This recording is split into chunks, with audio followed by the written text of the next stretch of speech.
పురుషులకు అనగా భర్తలకు లోబడవలెను.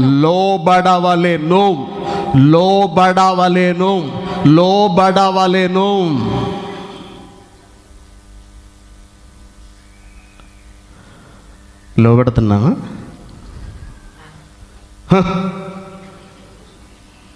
నీ కాళ్ళ దగ్గర పడి బతకాల్సిన అవసరం లేదు నాకు. నేను ఈ రోజున కువైట్ వచ్చాను. నా జీతం ఎంతో తెలుసా? నెలకు 100 దినార్లు సంపాదిస్తున్నాను నేను. అంటే ఎంతో తెలుసా? 20,000. నీ మొహం ఎప్పుడైనా 20,000 సంపాదించిందా నెలకి?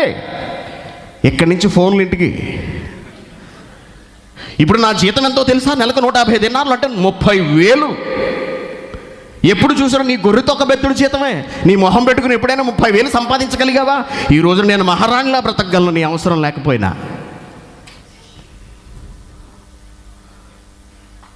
నీ భర్త అసలు నీకు ఎవరో తెలుసా? స్త్రీలారా, తల్లులారా, సహోదరిలారా, తల్లులారా, చెల్లెళ్ళారా, భర్త అంటే మీకు ఎవరో తెలుసా? అసలు ఏ స్థానంలో దేవుడు భర్తను మీకు ఉంచాడో తెలుసా అసలు? చూడండి ఏమంటున్నాడు. కొరింథీయులకు రాసిన మొదటి పత్రిక 11వ అధ్యాయము 3వ వచనం. ప్రతి పురుషునికి శిరస్సు క్రీస్తు అనియు. ప్రతి పురుషుడికి అంటే నీ భర్తకు శిరస్సు ఎవరో తెలుసా? క్రీస్తు. స్త్రీకి శిరస్సు పురుషుడు. ఆడి గురించి మాకు చెప్పకండి. అమ్మ, నువ్వు ఎవరి గురించి మాట్లాడుతున్నావు? ఆడే ఎవరు? మా ఆయన. నీ భర్త గురించి నువ్వు మాట్లాడుతున్నావు. నీ నాలుక ఎలా ఉండాలో తెలుసా? నువ్వు ఎంత జాగ్రత్తగా మాట్లాడో తెలుసా? గౌరవం లేదా? చాలామంది భర్తల్ని పేరు పెట్టి పిలుస్తారు. అన్నయ్య రవి వస్తున్నాడు ఇవాళ. రవి ఎవరు అమ్మా? రవి ఎవరు అంటే మా ఆయన. నీకు గౌరవం లేదా? భర్తను గౌరవించడం చేత కదా? అసలు నీ భర్త నీకు ఎవరో తెలుసా? నీకేమవుతాడో తెలుసా? చెప్తున్నాడు చూడండి చాలా జాగ్రత్తగా. ప్రతి పురుషునికి శిరస్సు క్రీస్తు అనియు. ప్రతి పురుషుడికి శిరస్సు ఎవరో తెలుసా అండి? యేసుక్రీస్తు. స్త్రీకి శిరస్సు పురుషుడనియు. స్త్రీకి శిరస్సు ఎవరో తెలుసా? నీ భర్త. క్రీస్తునకు శిరస్సు దేవుడని. క్రీస్తునకు శిరస్సు ఎవరో తెలుసా? దేవుడు, తండ్రి అయిన దేవుడు. మీరు తెలుసుకొనవాలి. పురుషునికి శిరస్సు యేసుక్రీస్తు అయితే యేసుక్రీస్తుకు శిరస్సు సాక్షాత్తు తండ్రి అయిన దేవుడు. స్త్రీకి శిరస్సు ఎవరు? నీ భర్త. నీ పురుషుడు నీ భర్త. నీ భర్తను నువ్వు పేరు పెట్టి పిలిచి అవమానిస్తే ఎవరికి అవమానమో తెలుసా? నువ్వు దేవుణ్ణి అవమానిస్తున్నట్టు లెక్క. తెలుసా? నీ భర్తను ఒరే అని మాట్లాడుతూ నువ్వు ఎవరిని ఒరే అంటున్నావో తెలుసా?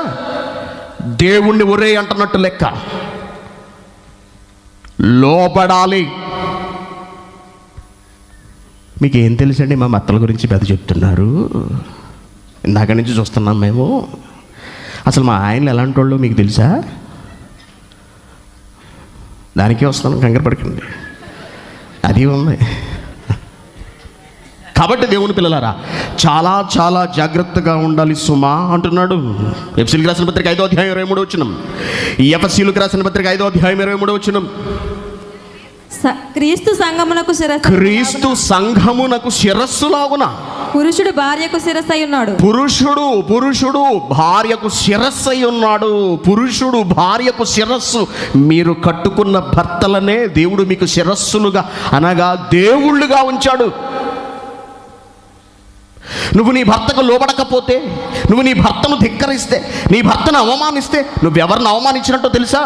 సాక్షాత్తు దేవుడినే. ఎన్ని మాటలండి! అసలు ఎందుకు ఇష్టపడ్డండి భార్యను? ఎందుకు ఇష్టపడ్డ? సమస్య ఏంటి? భర్తలో ఉన్న సమస్య ఏంటి? ఏమండి, ఎందుకు ఇష్టపడ్డావు? ఎందుకు కొడుతున్నారు? ఎందుకు తిడుతున్నాడు? వాళ్ళు కొవ్వెక్కిందా భర్తకి?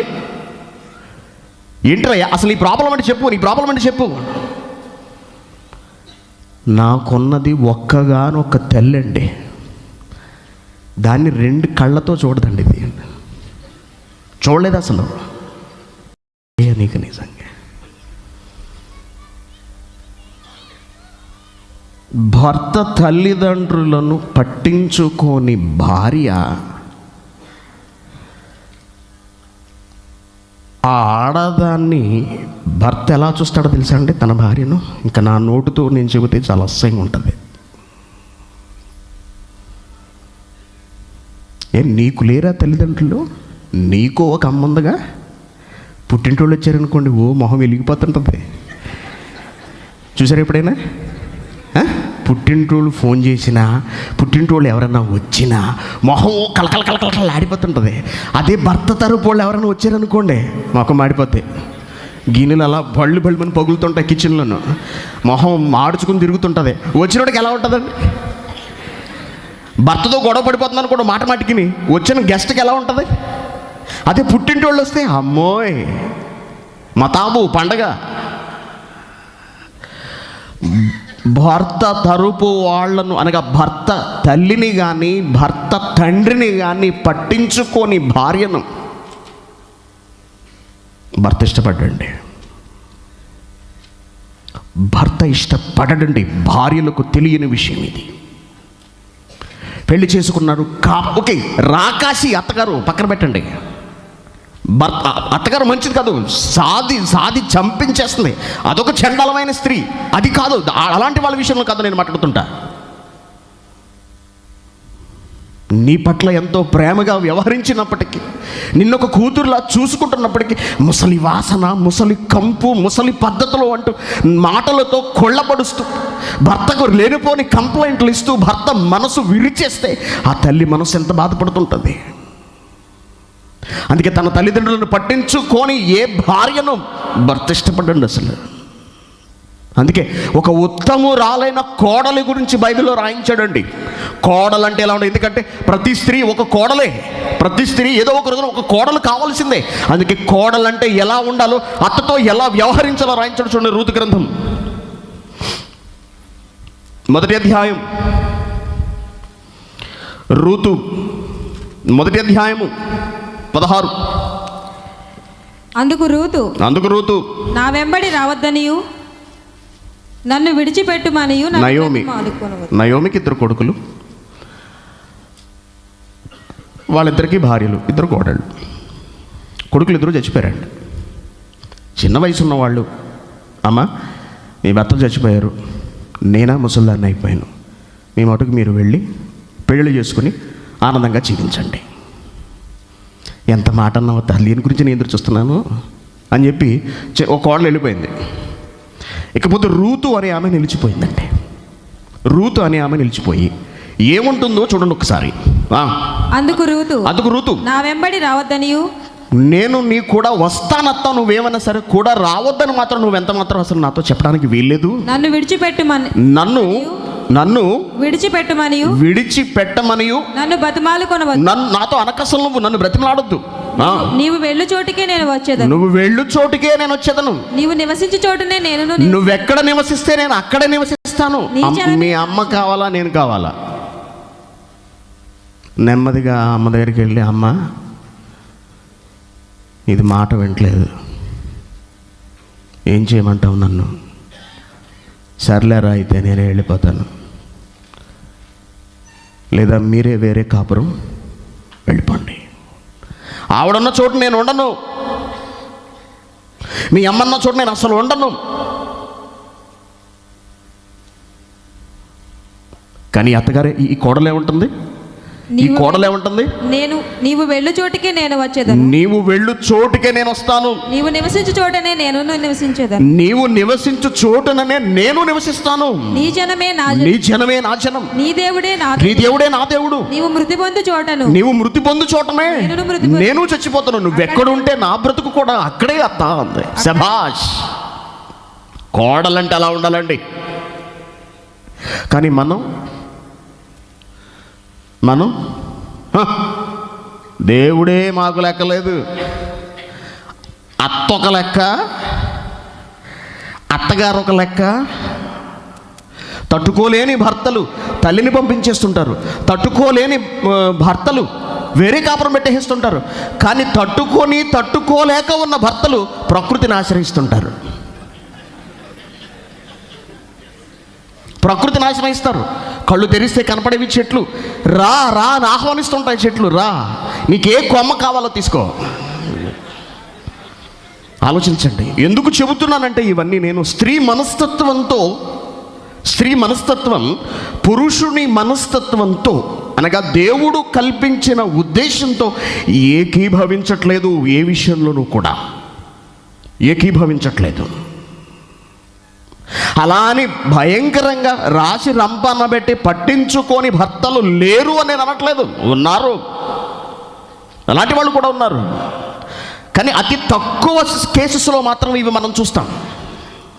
ఒక రూతును చూడండి, అత్తగారికి లోబడిన విధానం చూడండి ఒక్కసారి. ఎలా ప్రేమిస్తాడు, ఎలా ప్రేమించగలడు భార్యను. ఒక పక్కన తన తండ్రికో పట్టెడు అన్నం పెట్టేవాళ్ళు లేక వాళ్ళు బాధపడుతున్నప్పుడు నువ్వు టింగు రంగా అని తయారయ్యి భర్తతో కలిపి శుభ్రంగా షికార్లు చేసి వస్తానంటే భర్తకు ఎలా ఉంటుంది? అసహించుకుంటాడు భర్త, చెయ్యి అనుకుంటాడు మనసులో. గతి లేక, గత్యంతరం లేక, విధి లేక ఎంతోమంది ఈ కేసెస్లో భార్యలతో ఉంటున్నారు. ఇష్టం లేకపోయినా సరే, పిల్లలు ఉన్నారు, పిల్లల బ్రతుకు పాడైపోతుందనే ఉద్దేశంతోనే ఉంటున్నారు తప్పించి భార్యను ఇష్టపడి మాత్రం కాదండి. అందుకే సుప్రీంకోర్టు ఒక అద్భుతమైన తీర్పు ఇచ్చిందండి ఈ మధ్య. అదేంటంటే సుప్రీంకోర్టు, భారతదేశ కోర్టు, అత్తమామలను పట్టించుకొని ఆడవాళ్లకు విడాకులు ఇచ్చేయొచ్చు భర్త. అత్తమామలను పట్టించుకొని భార్యకు విడాకులు ఇచ్చేయచ్చు, ఏమి నష్టం లేదు. అంటే పురుష సమాజం విసిగి వేసారిపోతుంది. పురుషుడు బయటికి చెప్పుకోడండి, అవునా? చిన్న గొడవ వచ్చిందనుకోండి, వెంటనే ఆడవాళ్ళు రోడ్డెక్కేస్తారు అంతే. లోపలికి వచ్చి మాట్లాడుకుందాం, లోపలికి రా అంటాడు. బాబోయ్ నేనున్నా నీ కొంపలోను. వెంటనే రోడ్డు ఎదుంటుంది పట్టుకుని రోడ్డు ఎక్కేస్తారండి, రోడ్డు మీద పెట్టేస్తారు పంచాయతీ. ఎవరికి అవమానం? భర్తకు అవమానం. భర్తకు అవమానం కదా, ఆలోచించండి ఒకసారి. దేవుని పిల్లలారా, బాధ పెట్టాలని చెప్పట్లేదండి స్త్రీలను, వాస్తవాలు చెబుతున్నాను, మారాలని. దేవుడు రాయించిన నిజాలు, దేవుడు చెప్పిన నిజాలు, స్త్రీ మనస్తత్వాన్ని ప్రతిబింబిస్తున్నాడు దేవుడు తన మాటలలో. స్త్రీ మనస్తత్వాన్ని కళ్ళకు కట్టినట్టుగా చూపిస్తున్నాడు. లోబడని మనస్తత్వం, భర్తకు లొంగని మనస్తత్వం కాబట్టి నువ్వు ఖచ్చితంగా లోబడవలసిందే చెప్తున్నాడు దేవుడు. పేతురు గారు రాసిన మొదటి పత్రిక 3వ అధ్యాయము 1వ వచనం, అటువలే స్త్రీలారా మీరు మీ స్వపురుషులకు లోబడి ఉండకండి. అందువలన అదేనా రాస్తుంది? అటువలే స్త్రీలారా మీరు మీ స్వపురుషులకు లోబడి ఉండండి అంటున్నాడు. లోబడి ఉండండి. ఎందుకు ఇన్నిసార్లు చెప్పాల్సి వస్తుంది? పేతురు గారు అదే మాట, పౌలు గారు అదే మాట. అంటే అప్పటి నుండే భర్తకు లోబడటం అనేది స్త్రీలలో లేదన్నమాట. ఇది ఎప్పటి నుంచి ఉంది? మొదటి మానవుల నుంచే స్త్రీలోకి ఈ జాడ్యం ప్రవేశించేసింది. అధికారం కావాలి, కుటుంబాన్నంతటి మీద తానే పెత్తనం చెలాయించాలి, బీరువా తాళాల బొట్లో తోసుకుని తిరుగుతుండాలి, ఇల్లంతా డబ్బులంతా నా చేతికి మించే వెళ్ళాలి, భర్త జీతం అంతా పట్టుకొచ్చి నా చేతిలోనే పెట్టాలి. అధికారం ఏ కుటుంబం అయితే స్త్రీచే పరిపాలించబడుతుందో, స్త్రీ నియంత్రణలో ఉన్నదో ఆ కుటుంబం సాతాను చేతిలో ఉన్నట్టు లెక్క. భర్త అధికారంలో లేని కుటుంబం, స్త్రీ అధికారంలో ఉన్న కుటుంబం సాతాను చేతిలో ఉన్నట్టు లెక్క. కారణం, అధికారం ఎవరికి ఇచ్చాడు దేవుడు? పురుషునికి. భర్తను అధికారం చెలాయించనివ్వకుండా, భర్త అధికారానికి లోపడకుండా స్త్రీ తన చేతిలోనికి అధికారం తీసుకుని పురుషుడి మీద పెత్తనం చెలాయిస్తే అధికారం కోరుకోవడం సాతాను లక్షణం. నీ భార్యకు సాతాను ఆవహించిందని అర్థం. ఆలోచించండి. దేవుడు చెబుతున్న పచ్చి నిజాలు వినడానికి కర్ణ కఠోరం, విని జీర్ణించుకోవడం చాలా కష్టం, విని బ్రతకడం ఇంకా కష్టం. మా వల్ల కాదు, మేము వినలేము ఇవి. అందుకని ఆడవాళ్ళు ఇవన్నీ చదవరండి, ఎక్కడా కూడా ఇలాంటివి చెప్పరు. ఇలాంటివన్నీ చెబితే సంఘంలో స్త్రీలు ఉండరు, ఇక ఆ సంఘానికి మేము వెళ్ళమండి అంటారు. దేవుని పిల్లలు కానీ నిజం చెబుతున్నాడు దేవుడు.